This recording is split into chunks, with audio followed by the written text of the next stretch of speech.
Hello everyone. So indoors at the moment because it's a bit cold outside, and I've made a mess of my office, so I'm in trouble with the wife. So I'm going to make a mess of the dining table instead. Now, one thing that I have had feedback fairly recently was with regards to the bicycle clamp holder, where I utilise an ability to hold the screen, and relatively sturdy. However, after kind of a bit of discussion, it was quite apparent that I could probably make it a little bit more sturdy. So that's what I've done. So these you can quite happily buy on eBay. Nothing special. A couple of quid. Shipped from China. Takes 2-3 weeks to get here, but that's by the by. Now, what I've done is the previous video that you've probably seen is I've got a plastic spacer, which initially I put on like that, and then we've seen obviously one of these. This is the kind of the back end of a normal 3.5 TFT screen, especially the one that I use, and they're much the same. You've got an end like that. So that's essentially how I get mine to fit.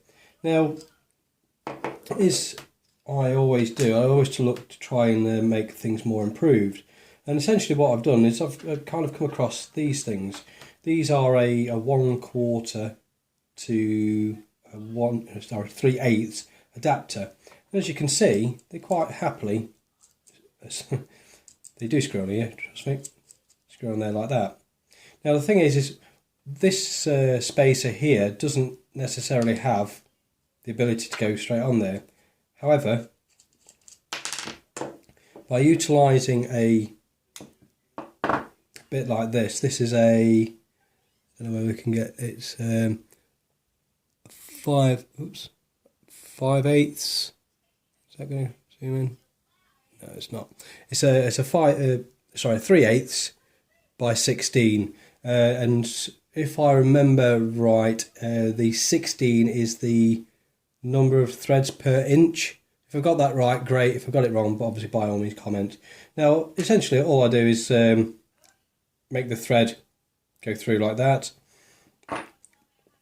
Eventually, by combining them two that way, I end up with something a little bit like this. Nice little unit. Now, when I put this on here, like so, this time it screws in, it makes a very tight and sturdy fit. And all I'll do is just drop some glue into there, generally from my glue gun, and that becomes very, very solid. I did an experiment earlier in terms of the force that I had to use to pull this out, and it was a lot. I really did struggle to pull this out physically. If you was to be using that kind of force on the screen or your scope, one of them would probably give way, more the screen if anything, but you won't be using that kind of force out of the field. So I hope you quite like that little bit of an info. It's not a full kind of how-to video, but it's an upgrade of the one that I've done previously.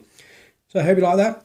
Obviously like, share and subscribe, and don't forget it's coming up to Christmas, so you can probably win one of my kits. Have a look at the other videos and you'll see what I mean. Okay, thanks a lot.